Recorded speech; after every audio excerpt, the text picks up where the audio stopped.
Hello everyone, I am Shakila. I am the facilitator for Module 6, Speak to Lead, Confident Presentations and Public Speaking.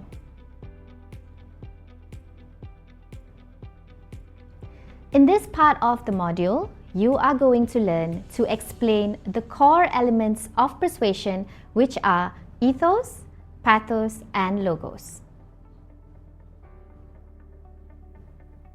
Before we begin, let's see whether you can still remember what you have learned about confident presentations in the first two submodules.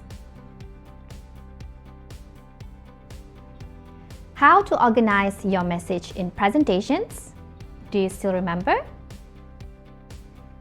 And how long should you keep eye contact with the audience for an authentic connection? Let us find out whether you have got the right answers in the next slide.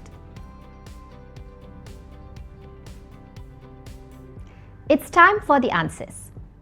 Did you get them right? Remember, group ideas into three for memorability. People recall information in chunks of three. Use 3 main points per section for impact. For the second question, remember to hold gaze for 3 seconds. Our lucky number today is 3. And of course, it will be more engaging for the individuals. Alright, are you ready for today's module? Let's start. Let's start with what is persuasion. A speech designed to influence or reinforce an audience's beliefs, attitudes, values, or actions is known as persuasion.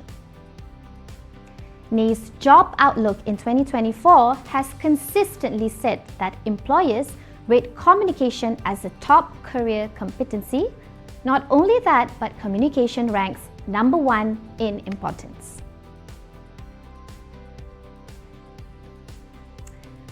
But you might be wondering, why do we need to persuade? Well, I have 3 reasons to answer your question. First, it influences decisions. Persuasion helps people to see the value of your idea and choose a direction.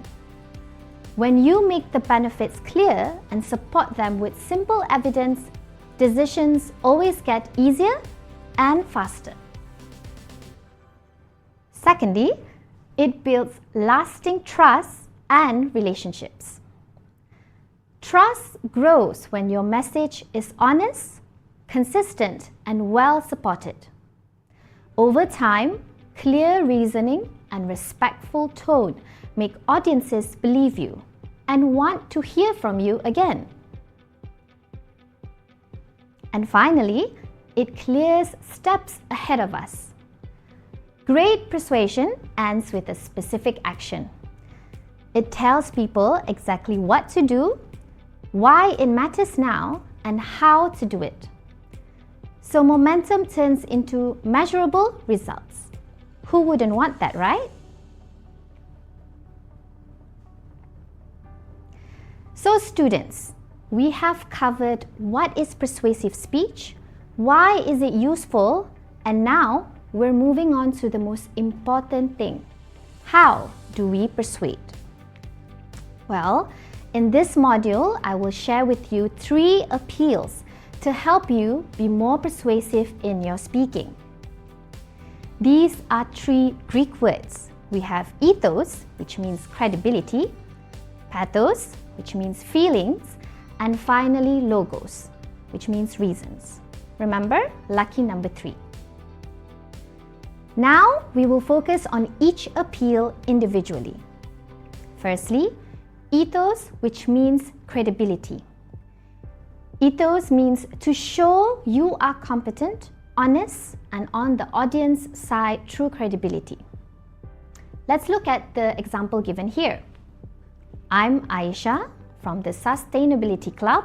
We ran a 2-week campus audit and verified the data with the HR unit in campus. Our sources are given in the handout. Today, I'll show you the top 3 fixes that save money this semester. As you can see here, Aisha connects her credentials to show relevance. She also cited one credible source, and she finishes off with integrity and care by discussing her aim. Wasn't that easy? Another simple example that I can give you for ethos is a peer-reviewed article written by a group of doctors is generally regarded as more credible than a paper written by a group of middle schoolers. Now, let's talk about pathos, which means emotions and relevance. For this appeal, you need to make the problem feel real to the audience in order for them to understand and relate. So let's look at this example. Ever spent 10 hours on slides and still got confused looks? Last term, our team did, until we changed our structure. That switch has cut our time in half. Now, if we look at the example, firstly, you start with the relatable moment. It can be the same pain, the same experience. This will help the audience to understand better. Next, keep the information specific and true. Make sure there is no exaggerations. And finally, tie the feeling to action. For example, you may use a phrase that is impactful, for example, like, "That's why this change matters today."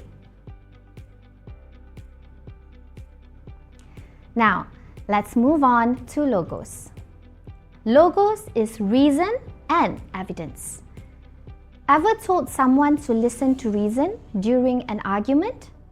It can be an effective strategy to use logos to make somebody see things your way. You, as a speaker, need to remember that your speech must have a clear claim, proof, and conclusion in order to influence the audience. Here is an example. A 4-part outline makes talks easier to follow. In 3 classes that used it, instructor reported clearer main points and faster decisions. Using it today saves prep time and boosts your grade rubric on clarity.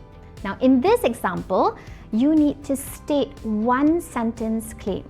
This is what you want the audience to accept. After that, you back it with one strong proof. It can be a study, it can be a demo, or even an example. And finally, you close the logic with a strong statement or a good conclusion. Before we end this part of the module, let's recap what you have learned so far. Take some time to answer these questions.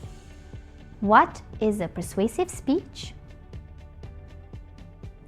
And what are the 3 appeals of persuasion? Think about it. This is the list of references. We have come to the end of the lesson. May your next speech be clearer, more confident, and more persuasive. Thank you, and I hope you will enjoy learning more about communicating in a remote first world in the next module.